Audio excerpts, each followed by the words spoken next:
Thank you Lord Jesus. प्रभु परमेश्वर आपका धन्यवाद करते हैं। Glory be to God, hallelujah. आइए मेरे भाई मेरी बहन, प्रभु का धन्यवाद करते हुए एक बार फिर अपनी अखां बंद करिए, अपने सिरां झुकावांगे उस समर्थी परमेश्वर के अगे जो महान है, जिंदा है, इबने है और तुहाडे मेरे अंग और संग है। सच्चे परमेश्वर प्रभु यीशु राजा, एक बार फिर तेरे चरणों च आने हाँ पिता जी। अच्छे समय ले पिता जी जो साढ़े जीवन के दिता मेरे पिता, कि तेरे लहू के खरीदे खुदावन, तेरे बेटे तेरी बेटियां तेरी हजूरी दे विच, तेरी उपस्थिति दे विच खुदावन, तेरी मंडली के तंबू दे विच मेरे पिता, तेरे भवन दे विच, तेरी हैकल दे विच आए हैं मेरे खुदा बाप। और मैं प्रार्थना करदा पिता जी, होने दे एक एक नूं खुदावन तेरे लहू च सील और कवर कर दें। हर एक दी प्रार्थना सुनना पिता, मरोड़ां नूं पूरियां करना मेरे पिता परमेश्वर। अज एक एक तेरे बेटे और बेटी का पिता जी तेरी हजूरी दे विच आना बरकत का कारण बन जाए, आशीष का सबब बन जाए मेरे पिता। मैं तेरा धन्नवाद करदा और खास प्रार्थना करदा खुदावंद, अज दे वचन अज दे कलाम दे लई जो तू साडे नाल गलबात करन जा रहा पिता जी, सारे समय नूं एक बार फिर खुदावंद खुदा तुहाडे पवित्र हत्थां विच दिंदे होए मेरे पिता जी। तुहाडी प्रेजेंस नूं मंगदे आ पवित्र आत्मा, एक अच्छी भूमि में बीजा गया वचन हो मेरे पिता जी। शैतान उस वचन नूं चुराने न पाए मेरे पिता जी। मैं यीशु नाम च खुदावंद तेरे बच्चों नूं ब्लैस करदा और आदे वचन दे राही, अज दे कलाम दे राही एक एक नूं शो के नॉइंटिंग ना भरना पिता जी। हर एक उदासी, निराशा, हर एक समस्या यीशु नाम च जीवन चो कैंसल करदा पिता।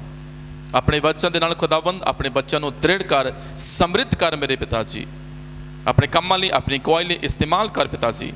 फलवंत होवे वचन मेरे पिता, फल कायम रहे मेरे पिता जी। एकत्रित करके, इकट्ठा करके तेनों देन दे योग्य बन जान।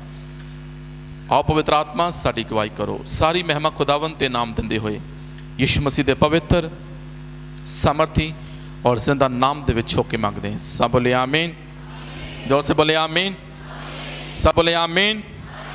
सो थैंक्स करते हैं परमेश्वर दा, प्रभु यीशु मसीह दा, जिसने एक बार फिर दिन साढ़े जीवन च बख्शिया। आइए थोड़ा सा परमेश्वर के वचन, परमेश्वर के कलाम वाल बढ़ जावांगे। ध्यान दे नाल पढ़ना परमेश्वर के वचन नूं और ध्यान दे नाल सुनना भी। रसूलां दी किताब ओदा 20 अध्याय, कापी पैन नोट रखना जी, रैफरेंस नोट करने दे लई।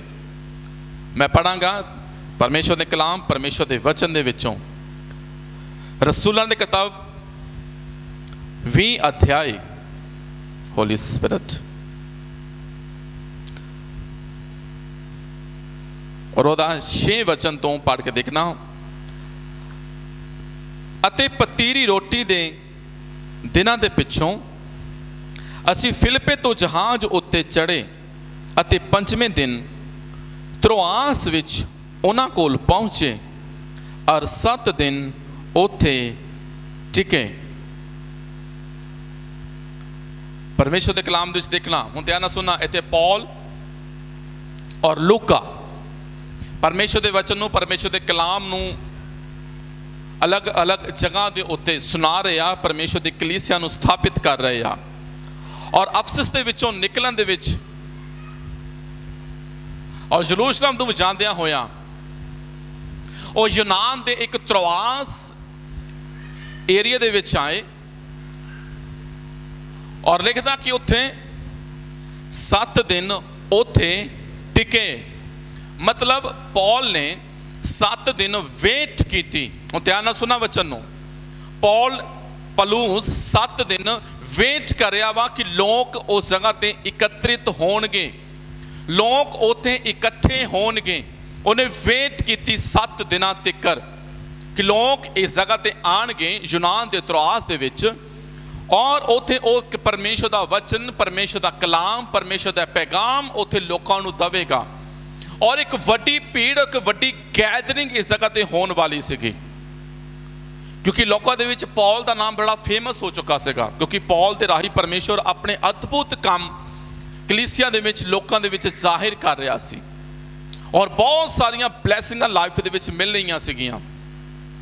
ईवन उहदे शरीर नूं अगर कोई रुमाल भी छुआ के लिखते हैं, किसी रोकी ते पाते सी या दुष्ट आत्मा वाले ते पाते सके तो दुष्ट आत्मावां निकल जांदियां सन। Hallelujah, hallelujah. और उत्थे लोगों को पता लगा कि पौल परमेश्वर का कलाम परमेश्वर का वचन लैके उस जगह ते आ रहा वा, तो उन्होंने लोगों की 7 दिन वेट की, 7 दिन उन्हें इंतजार किया। और उत्थे लिखदा हफ्ते के पहले दिन जहाँ असी रोटी तोड़न लई इकट्ठे होए तो पौलुस ने जो अगले परक तुर जाण नूं तैयार सी उन्हां नूं वचन सुनाया अते वो अद्धी रात ताईं उपदेश करदा रहा। हफ्ते दे पहले दिन लिखदा कि वो रोटी तोड़न दे लई इकट्ठे होए। हालेलुया। रोटी तोड़न दे लई की होए, वो इकट्ठे होए, एकत्रित होए। ये वो रोटी की गल नहीं है जिहड़ी असीं 3 टाइम खाने आ, दुनियावी खाना जिन्हों असीं खाने आ। मेरी गल समझदे हो? पौल इस जगह उत्ते वेट कर रहा और लोग बड़ी दूर दूर तो उस जगह ते एकत्रित होए और उत्थे एक वड्डी कलीसिया, एक वड्डी संगति, एक वड्डी भीड़ लगी आ और ये जगह चर्च नूं दर्शाउंदी आ। उत्थे एक चर्च लग्या होया, उत्थे एक आराधना, एक वर्शिप दे लई परमेश्वर दे लोग एकत्रित होया। खास किस काम दे लई? रोटी तोड़न दे लई। हफ्ते दे पहले दिन रोटी तोड़न दा मतलब समझदे हो की आ? प्रभु भोज करन दे लई लोग उत्थे एकत्रित होए, होली कम्युनियम दे लई एकत्रित होए उत्थे। क्योंकि पौल उत्थे महान उपदेशक आ उन्हां दिनां दे विच। एक परमेश्वर की ब्लैसिंग दे मैसेज लोगों दे विच परमेश्वर की फायर नूं फूकदा आ और लोग परमेश्वर की आशीष नूं, ओहदी अनॉइंटिंग नूं अपने जीवन दे विच रिसीव करदे आ। लोग उत्थे शायद पौल नूं सुनन लई नहीं आए मेरे भाई मेरी बहन, वो उत्थे आए रोटी तोड़न दे लई, प्रभु भोज करन दे लई। बहुत लोगों की सोच की हुंदी आ, कोई नहीं प्रभु भोज ही आ, मिस कर दो इस बार, अगली बार लै लवांगे, जरूरी काम पै गया उत्थे जावांगे, घरे लै लवांगे। बहुते यही कहते आ, कोई नहीं मिस कर दो, नैक्सट टाइम लै लवांगे, अगली बारी चलेगा। इत्थे लिखदा उन्हें वेट की 7 दिनों तक। अज चर्च असी भी इस जगह उत्ते एकत्रित होए हैं की करन दे लई जी? बोलिए, रोटी तोड़न दे लई। हालेलुया।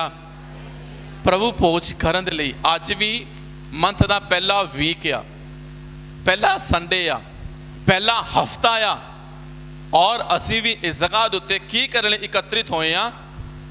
रोटी तोड़न दे लई, प्रभु भोज दे लई, परमेश्वर दे बदन और ओदे जिंदा लहू नूं पीण दे लई। हालेलुया।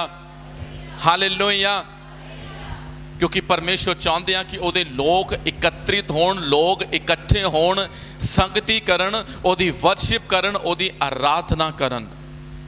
क्योंकि मेरे भाई मेरी बहन, चर्च दे विच तुहाडे लई प्रोटेक्शन आ।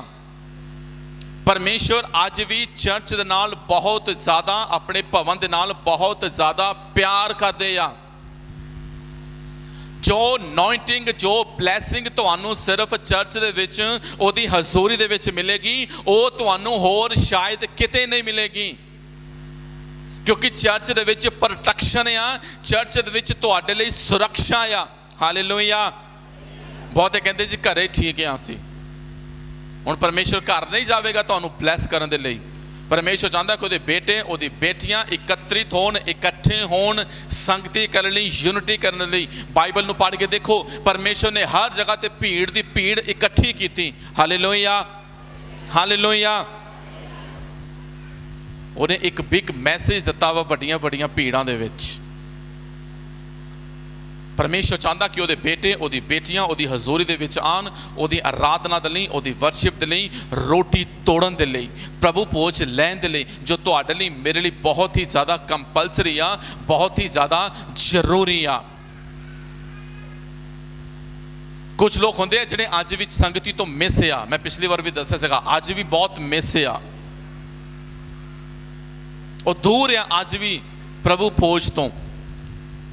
अपनी जिंदगी दे शायद दुनियावी कामां दे विच, फैमिली कामां दे विच, फैमिली रिश्तेदारी दे विच शायद अज वो बिजी हो गए और दूर है अज उस संगति तो, अज उस प्रभु की मेज तो। जिस तो परमेश्वर ने तुहानू ते मैनू खाण दे लई ब्लैस कीता। गिरसेनी दे बारे पढ़िया कदी किसी ने? मरकुस 5 अध्याय दे विचों गिरसेनी भूत वाला पढ़िया? एक परसन दे विच इहदे विच बहुत सारियां दुष्ट आत्मावां सन। मरकुस दे विच 5 अध्याय लिखदा कि ਉਹ इकल्ला पहाड़ां दे विच कबरां दे विच रह रहा सीगा और नंगा सीगा, चिल्ला रहा, वो चीका मार रहा और कोई भी ओदी आवाज़ नूं सुणदा नहीं। क्यों? क्योंकि वो दूर आ, वो इकल्ला आ, ब्लैसिंग तो दूर आ। वो यीशु मसीह भी ओदी आवाज़ सुन सकते सी, पर यीशु मसीह उस तक पहुंचे झील नूं पार करके। Hallelujah, hallelujah. झील नूं पार करके यीशु मसीह उस तक पहुंचे। और नित लिख रहा, रात दिन पत्थरां दे नाल अपने शरीर नूं वड्डदा हुंदा सी, चीका मारदा हुंदा सी, विलाप करदा हुंदा सी, रो रहा सी, ओह नंगा हुंदा सी, ओहदे शरीर ते कोई वस्त्र नहीं सी हुंदा और इकल्ला हुंदा सी।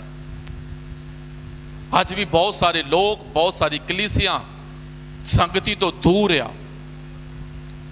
अज वो भी आत्मिक तौर पर शायद नंगे आ, स्पिरिचुअल तौर पर वो समस्यावां दे विच, परेशानियां दे विच, विपत्तियां दे विच आ और चिल्ला रहे आ। क्यों? क्योंकि वो संगति तो दूर आ।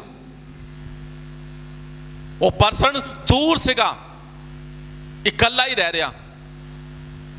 अज भी बहुत सारे लोग आ जो समस्यावां दे विच आ, परेशानियां दे विच आ, विपत्तियां दे विच आ, कर्ज दे विच आ। और यही डैवल चाहता कि लोग हनेरे दे विच रहन। वो हनेरे दे विच रह रहा, उत्थे कोई लाइट नहीं आ, उत्थे कोई रोशनी नहीं आ, ओहदी लाइफ दे विच कोई ब्लैसिंग नहीं आ, कबरां दे विच रह रहा। वो मेरे भाई, मेरी बहन, परमेश्वर दी हजूरी दे विच अंधकार नहीं है। हालेलुया। इसलिए चर्च दे विच आओ, ओहदी संगति दे विच आओ। चर्च दे विच तुहाडे लई प्रोटेक्शन आ। और इत्थे लिखदा कहंदा कि हफ्ते दे पहले दिन जदों रोटी तोड़न लई इकट्ठे होए तां पलूस जो अगले पलक तुर जाण नूं तैयार सी, उन्हां नूं वचन सुनाया अते ओह अद्धी रात ताईं उपदेश करदा रहा। और लिखदा चुबारे विच जिथे असी इकट्ठे होए सां, बहुत सारे दीवे बालदे सन। हालेलुया। बहुत सारे दीवे बालदे सन जिथे पलूस ते लूका प्रचार कर रहा। लिखदा कि उत्थे बहुत सारे दीवे बालदे सन। दीवे बलन दा अर्थ की है? बोलिए, अगर कोई मेरी चीज मिस हो जाए कमरे दे विचों तो मैं की करूंगा जी? लभन दे लई मैं की करांगा जी? रोशनी, सही आ, लाइट चलावांगा। ये नहीं कि मैं नेरे विच टोली जावांगा, मैं लाइट चलावांगा और जिहड़ी मेरी चीज़ मिस होई है मैं लभांगा। शायद उहदे नाल मैनूं कुछ वो भी लभ जावे जिहड़ा मेरा पहला मिस होया हुंदा। कई बार देखते हैं आपां, वो भी लभ जांदा। और इत्थे लिखदा कि उत्थे दीवे बलदे पए सी। दीवे पवित्र आत्मा की प्रेजेंटेशन दर्शाउंदे आ। कूच दे विच लिखदा मूसा नूं परमेश्वर ने बोलिया, कहंदा कि अपना हाथ मिस्र उत्ते पसार, और उन्हें पसारिया। और उत्थे लिखदा कि 3 दिन 3 रातां तक की रहा, सारे मिस्र दे विच हनेरा रहा। और इजराइलियां दे डेरे दे विच की सीगा जी? चानण सी। उत्थे चानण काहदा सी? उन्हां ने कोई दीवे नहीं सी बाले, उन्होंने कोई मिट्टी के तेलों के विच या लैंपां दे विच ऑयल तेल डाल के, बत्तियां डाल के दीवे नहीं सी जगाए। उत्थे किहदी प्रेजेंटेशन नाल हनेरा दूर होया सीगा जी? परमेश्वर की प्रेजेंटेशन दे नाल उन्होंने दीवे नहीं जगाए। क्योंकि अगर दीवे जगा के हनेरा दूर हुंदा तो बाकी मिस्री भी दीवे उत्थे जगा लेंदे। पर उन्हां दे विच एक अलौकिक, एक अद्भुत रोशनी सीगी। 3 दिनों तक इजराइलियां दे डेरे दे विच चानण रहा। तुहाडी लाइफ दे विच परमेश्वर चानण वेखना चाहता। परमेश्वर ने किया बोलिया? मती दे विच की लिखदा? कहंदा कि तुसी जगत दे चानण हो। तुहाडा चानण मनुखां दे सामने चमके, लोग वेखते आ, लोग नोट करते आ और रीड करते आ तुहाडी लाइफ नूं, ਉਹ ਵੇਖਦੇ ਆ बोल चाल नूं, पहरावे नूं, लैंगुएज नूं, सुभाव नूं, हर एक चीज़ नोट की जाती है। और इत्थे लिखदा कि बहुत सारे दीवे बाले सन, दीवे परमेश्वर की प्रैजेंटेशन दसाउंदे आ, पवित्रता की आशीष नूं दसाउंदे आ। और इत्थे दीवे जग रहे सन, तुहाडी लाइफ दे विच दीवे जग रहे हैं। तुहाडा प्रकाश वाणी च कहंदा कि तुहाडा चानण दूसरिਆਂ ਦੇ सामने चमके, ਤਾਂ जो लोग तुहाडे शुभ कामां नूं वेख के जो तुहाडे पिता दी स्वर्ग दे विच है वडियाई करन। लिखदा कि असीं चुवारे विच सीगे और उत्थे बहुत सारे दीवे जग रहे सन, बहुत सारे दीवे उत्थे बल रहे सन। और अगे लिखदे अते युद्धखुस नामे एक जवान ताकी विच बैठा गाड़ी नींद नाल उंगलाया होया सी। और ज्यों पौलुस बहुत चीर तिकर वचन करदा रहा तां ओह नींदर दे मारे उंगलाया होया 3 मंजिले तो हेठां डिग पिया। पौल लिखदा अद्धी रात तकर, मतलब काफ़ी समय तकर, काफ़ी देर तकर वचन सुना रहा। और उत्थे एक परसन सीगा युद्धखुस, ਉਹਦਾ नाम आ, और लिखदा ਉਹਨੂੰ नींद आन लग गई, ਉਹ ਉਂਗਲਾਣ ਲੱਗ ਪਿਆ और ਉਹ ਤਾਕੀ ਦੇ ਵਿੱਚ बैठा होया सी। और गाड़ी नींद के कारण लिखदा ਉਹ 3 मंजिलों तो की हो गया, थल्ले डिग गया। किन्नियां मंजिलों तो? 3 मंजिलों तो थल्ले डिग गया। और अते मुर्दे नूं चुकिया गया। और की हो गया हो, बोलिए? लिखदा कि वो शायद मर गया। लिखिया थे मुर्दे नूं चुकिया गया। और 10 विच लिखदा कहंदा पर पौलुस ने उतर के उसनूं जफे विच लिया अते गल नाल ला के आखन लगा भई तुसीं रौला ना पाओ, क्यों जो उस दी जान उस विच है। फिर वो ऊपर आया अते रोटी तोड़ के खाधी और इन्ना चीर गल्लां करदा रहा जो दिन चढ़ गया। तद वो तुर पिया अते वो उस मुंडे नूं जिउंदा लियाए और बहुत शांत होए। Hallelujah, hallelujah. लिखदा कि वो युद्धखुस 3 मंजिलों तो थल्ले गिर गया। और लिखिया कि वो मुर्दे नूं चकिया गया। उत्थे रौली पै गई। पौल प्रचार कर रहा, रात ज्यादा हो गई सी, नींद आई, युद्धखुस 3 मंजिल तो थल्ले गिर गया, रौला पै गया। पौल नीचे उतर के आया, कहता चुप करो, रौला ना पाओ। ਉਹਨੂੰ अपनी बगल ਦੇ ਵਿੱਚ ਲਿਆ, ਉਹਨੂੰ एक जफी पाई, कहता कि ਇਹਦੀ जान हले ਇਹਦੇ ਵਿੱਚ है। ਉਹਨੂੰ ਕਲਾਵੇ ਦੇ ਵਿੱਚ ਲਿਆ और फिर ਉਹਨੂੰ 3 मंजिलें ऊपर लैके गया। फिर दौड़ा उन्होंने रोटी तोड़ी और खाधी। और लिखदा इन्ने चिर नूं की हो गया, दिन चढ़ गया। और पौलुस उतों फिर अगे परमेश्वर का वचन सुनाने के लिए चला गया। और वो जड़ा युद्धखुस डिग्या सी, लिखदा कि की होया, हो जिउंदा सी, बेशक वो 3 मंजिले तो गिर गया सी। Hallelujah, hallelujah, hallelujah. कितनी मंजिला तो गिर गया? 3 मंजिलों तो गिर गया। युद्धखुस, ध्यान ना सुनना, युद्धखुस का मतलब आ कोई जो खुश किस्मत है। बोलिए, कोई जो खुश किस्मत है। मेरे भाई मेरी बहन, अज कलीसिया दे विचों खुश किस्मती ਉੱਪਰਲੇ ਲੈਵਲ ਤੋਂ ਨੀਚੇ ਗਿਰ ਰਹੀ ਆ।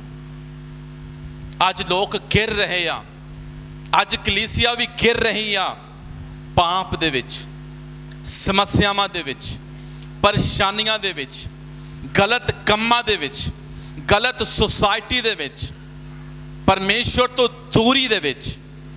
और लिखा कि 3 मंजिलों तो युद्ध खुश गिर गया, 3 मंजिलों तो खुश किस्मती नीचे गिर गई।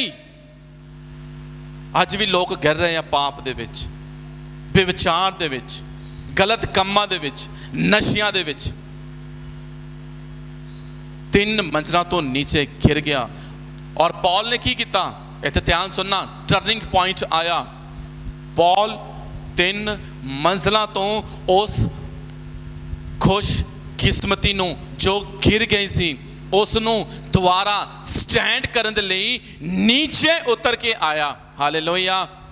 और उन्हें जिहड़ी खुश किस्मती गिर गई सी उस नूं उन्हें अपने गल नाल ला लिया, उन्होंने जफे दे विच पा लिया, उन्होंने अपनी बाहां दे विच भर लिया और बोलिया चुप रहो, इहदा प्राण हले इहदे विच है। बहुते लोग शायद अपने आत्मिक लैवल तो गिर जाते आ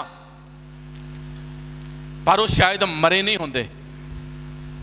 ਇਹਦਾ मतलब ये नहीं कि तुसी अगले आत्मिक लैवल तो गिर जाने हो, अगर अपनी कॉलिंग तो डिग जाने हो, अगर अपनी बुलाई तो डिग जाने हो, अगर अपनी नॉइंटिंग तो डिग जाने हो तो तुसी मर गए। डेवल रौला पावेगा कि खुशकिस्मती गिर गई, हुण इहदे विच कोई जान रही आ, इहदे विच कोई प्राण नहीं रहा, ये हुण अपने लैवल ते नहीं पहुंचेगी। पर पौल यीशु मसीह दी न्याय नीचे आया, वो कहंदा शांत, अगर खुशकिस्मती गिर गई आ तो मैं 3 मंजिले तो नीचे आया वहां की करन दे लई, खुशकिस्मती नूं दोबारा स्टैंड करन दे लई। हालेलुया। उन्हें दोबारा उन्हें खड़ा किया, बिल्डअप किया, स्टैंड किया, उन्होंने गले ना लगाया। अज भी मेरे भाई मेरी बहन, अगर तुहाडी लाइफ दे विच किसी नूं तुसीं देखो जो पाप दे विच गिर रहा, कोई समस्या में गिर रहा, अपनी नॉइंटिंग चो गिर रहा, अगर किसी गलत काम दे विच गिर रहा, उहदा शोषण ना करो, उहदा मजाक ना उड़ाओ, बल्कि पौल दी न्याय उन्होंने अपने कलावे दे विच लाओ। वो गाड़ी नींद ना डिग गया, अज भी कलीसिया गिर रही आ। शोषण ना करो, उहदा मजाक ना उड़ाओ, उहदियां फेसबुक ते फोटोआं खिच के ना पाओ कि देखो ये आत्मिक लैवल तो गिर गया, देखो स्पिरिचुअल लैवल तो गिर गया, देखो ये परमेश्वर दा दास आ, ये परमेश्वर दी दासी आ। मेरे भाई मेरी बहन, खुशकिस्मती अगर गिरी आ तो पौल दी न्याय खड़े करने लई तैयार हो। पौल कहता चुप, इहदा प्राण हले दे विच है। अगर कोई अपने आत्मिक लैवल तो गिर जाए तो यह मतलब ये नहीं कि वह घिरिया रहेगा। अगर कलीसिया गिर गई आ, अगर तुसी गिर गए हो तो तुसी घिरे नहीं रहोगे। परमेश्वर आवेगा तुहानू उठालन दे लई पौल दी न्याय, पौलुस आवेगा तुहानू उठालन यीशु दी न्याय। पौलुस 3 मंजिलों तो नीचे आया, उन्होंने अपने बगल च ले लिया कि तुहाडे घर दे बाहर, तुहाडे आंढ गुआंढ दे विच, कि तुहाडी कलीसिया दे विच कोई नहीं है जो पाप दे विच गिर जांदा।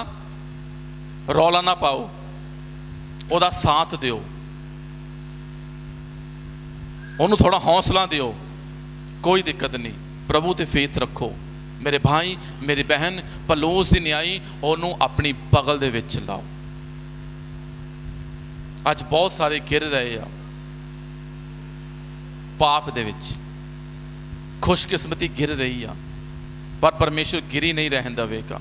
परमेश्वर उठा लेगा, स्टैंड करेगा। और अगे फिर लिखता कहता फिर तो पौल उन्होंने उसी तीसरी मंजिल ते लैके गया, उस खुशकिस्मती नूं उपर लैके गया और फिर उन्होंने रोटी तोड़ी, प्रभु भोज किया, उन्होंने खाधा।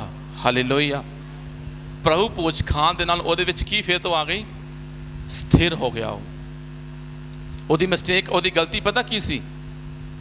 युद्ध खुश क्यों डिगया? क्योंकि वह ताकी च बैठा होया सी। ताकी दे विच ना तो परसन कोई अंदर हुंदा वा ते ना तो कोई बाहर हुंदा। खुशकिस्मती इसे करके गिर गई आ, क्योंकि बहुते परसन हैगे आ जिहड़े ताकी दे विच ही बहिंदे आ। चर्च दे विच भी मान लो ताकी आ, हो जां तां ओह अद्धा क दुनियादारी वाल होणगे और अद्धे को ओह परमेश्वर दे वल अंदर नूं होणगे। सही आ। अगर वो बाहर आ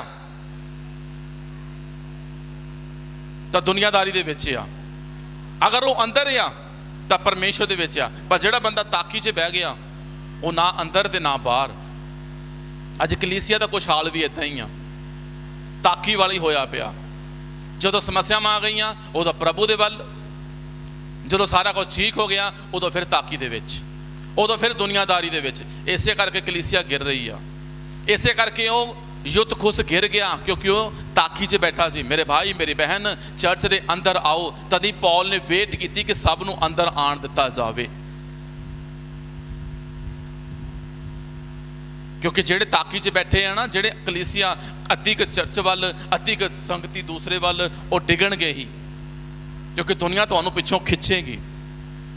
पर अगर तुसीं प्रभु दे लई आ तो ताकी दे विच ना बैठो, अंदर आओ। ताकी विच बैठा परसन अद्धा अंदर हुंदा अद्धा बाहर। अज लोग भी कुछ इदां ही आ, अद्धे क अंदर बैठे आ, इधर ऐसा प्रभु वाले आ, पिछलियां सोचां किते होर गईयां होईयां। अंदर आ जाओ, ब्लैसिंग फिर मिलेगी। Hallelujah, hallelujah, hallelujah. और उत्थे लिखदा कि इन्ना चिर गल्लां करदा रहा जो दिन चढ़ गया। की हो गया जी? दिन चढ़ गया। हुण दिन चढ़न का मतलब की होंदा है जी? अगर दिन चढ़ता वा तो सब तो पहला की दिखदा वा? देखिए तो दुनिया, अगर आप अर्ली मॉर्निंग उठांगे तो सब तो पहला उपर देखांगे तो की दिखेगा तुहानूं ते मैनूं? बोलिए हाँ जी, भोर का तारा। अर्ली मॉर्निंग जिन्हों आप देखांगे, देखा कभी किसी ने अर्ली मॉर्निंग उठ के भोर का तारा? दिन चढ़न वाला सी, दिन चढ़ गया, भोर का तारा खत्म हो गया इसराइलियां दे लई। लास्ट बुक जो मलाकी पढ़ते हैं लिखदा कि तुहाडे लई जो मेरे नाम का भय मनते हैं धर्म का सूरज चढ़ेगा। हालेलुया, धर्म का सूरज चढ़ेगा। इत्थे उन्हां दी लाइफ दे विचों ओ रात खत्म हो गई और एक उजाला चढ़िया उन्हां दी लाइफ दे विच। धर्म का सूरज चढ़िया उन्हां दे लई। उन्होंने देखा कि बाहर हुण रात खत्म होने वाली आ और भोर का तारा खत्म होने वाला वा। हुण की बोलिए की होने वाला है जी? हुण प्रकाश होने वाला आ और सूरज की होने वाला है जी? निकलन वाला है। इसलिए मेरे भाई मेरी बहन, खुशकिस्मती नूं परमेश्वर द्वारा उहदे लैवल ते खड़ा करना चाहता, ताकि तुहाडी लाइफ दे विचों ओ भोर दा तारा खत्म हो जाए, हनेरा खत्म हो जाए। क्योंकि चर्च दे विच ही प्रोटेक्शन है, चर्च दे विच ही तुहाडे लई ब्लैसिंग है, चर्च दे विच ही तुहाडे लई अनॉइंटिंग है, चर्च दे विच ही तुहाडे लई सुरक्षा कवच है। और प्रभु भोज परमेश्वर दी ब्लैसिंग आ तुहाडे लई और मेरे लई अनॉइंटिंग आ। बहुत वारी असीं मैडिकल करके देखिया, जिथे दवाइयां काट नहीं करदियां, जिथे मैडिसन कई बार काम नहीं करती, उत्थे प्रैक्टिकल असीं कई बार करके देखिया, उत्थे प्रभु भोज एक दवाई तो वध के काम करता। Hallelujah, hallelujah. उत्थे प्रभु भोज एक मैडिसन तो वध के काम करता, क्योंकि उहदे लहू दे विच शिफा आ, उहदे बदन दे विच चंखियाई आ, उहदे लहू दे विच ब्लैसिंग आ। इसे करके जदों असीं मेरे भाई मेरी बहन प्रभु भोज लैने आ तो असीं उस परमेश्वर दी क्रूस दे उत्ते क्रूसीफाई होए उहदे बलिदान नूं याद करदे आ। ਉਹਦੇ उस बलिदान ਨੂੰ ਅਸੀਂ रिमाइंड करांदा परमेश्वर कि इस दे राही ਤੁਹਾਡੀ लाइफ ਦੇ ਵਿੱਚ समस्यावां परेशानियां विपत्तियां खत्म होईयां। और युद्ध को सी 3 मंजिलों तो नीचे गिरिया सी, फिर तो उन्होंने स्टैंड किया, उन्होंने उस उपरले लैवल ते फिर लैके गए जितों वो डिग्या सी। तो रौली पा के उन्होंने बदनाम ना होर करो, फर्ज बनता उन्होंने कलावे दे विच लाओ, उन्होंने परमेश्वर के वचन ना संभालो, उन्होंने दोबारा दृढ़ करो, उन्होंने दोबारा ਉਹਦੀ कॉलिंग ਦੇ ਵਿੱਚ ਉਹਦੀ ਬੁਲਾਹਟ ਦੇ ਵਿੱਚ ਉਹਨੂੰ ਐਪਰੀਸ਼ੀਏਟ ਕਰੋ, ਉਹਦੇ ਲਈ ਪ੍ਰਾਰਥਨਾ ਕਰੋ ਔਰ ਪ੍ਰਭੂ ਭੋਜ ਦੇ ਨਾਲ ਸਾਰੀਆਂ ਸਮੱਸਿਆਵਾਂ ਵਿਪत्तियां ਖਤਮ ਹੋ ਜਾਂਦੀਆਂ। ਲਿਖਦਾ ਕਿ ਉੱਥੇ ਦੀਵੇ ਬਾਲ ਲਏ ਸਨ। ਮੇਰੇ ਭਾਈ ਮੇਰੀ ਬਹਿਨ, ਚਰਚ ਦੇ ਵਿੱਚ ਤੁਹਾਡੇ ਲਈ ਪ੍ਰਕਾਸ਼ ਆ, चर्च दे विच तुहाडे लई लाइट आ, चर्च दे विच तुहाडे लई प्रोटैक्शन आ। बाहर तुसीं देखो दुनियादारी दे विच अंधकार आ, समस्यावां आ, पाप आ, विपत्तियां वा, परेशानियां वा। क्यों? क्योंकि बाहर हनेरा आ। और प्रभु की हजूरी दे विच की आ लिखदा कि उत्थे बहुत सारे दीवे बल रहे सन। चर्च दे विच तुहाडे लई प्रोटैक्शन आ, चर्च दे विच ही तुहाडे लई ब्लैसिंग आ, चर्च दे विच ही तुहाडे लई सुरक्षा आ। और परमेश्वर अपने बदन और अपने लहू दे नाल तुहानू ते मैनू ब्लैस करदा। हालेलुया। इसलिए ओहदी संगति दे विच आओ। ये ना कहो कोई नहीं जी होली कमीने ने घरे जाके लै लवांगे, फेर लै लवांगे, अगले संडे लै लवांगे। नहीं, लैना तुहाडे मेरे लिए जरूरी आ, ताकि परमेश्वर की ब्लैसिंग जिहड़ी खुशकिस्मती घिर गई सी, परमेश्वर फिर तो उन्होंने उहदे लैवल ते, उहदे स्टैंड ते, उहदे प्लेटफॉर्म ते खड़ा कर पाए। प्रभु तुहानू ब्लैस करे। आइए अखां बंद करांगे, सब जन अपने सिरां नूं झुकाइए, प्रार्थना करांगे। समर्थी बाप प्यारे परमेश्वर, हमारे उद्धारकर्ता यीशु राजा तुहाड़ा धन्नवाद करते हैं, एक बार फिर तेरे चरणा चाहते हैं। अच्छे समय लिए पिता जी, अच्छे मेल मिलाप लिए तेरा धन्नवाद करते हैं। और जिन्ने भी तेरे बेटे और बेटियां तेरी हजूरी च आए ने, सब ते वड्डी कृपा करना पिता जी। युद्ध खुशदी न्याय मेरे पिता जी, अपने बच्चों को फिर तो उस लैवल ते लैके जा पिता जी जितों वो घिर गए सन। इन्हों हौसला, तसल्ली, शांति, धीरज दे मेरे पिता जी। और हर एक नैगेटिविटी तो पिता अपने बच्चों को संभाल के रखना, तुहाड़ा धन्नवाद करते हैं। सारी महिमा तुहाड़ा नाम दिंदे होए यीशु मसीह के पवित्र और समर्थी नाम दे विच मंगते हैं।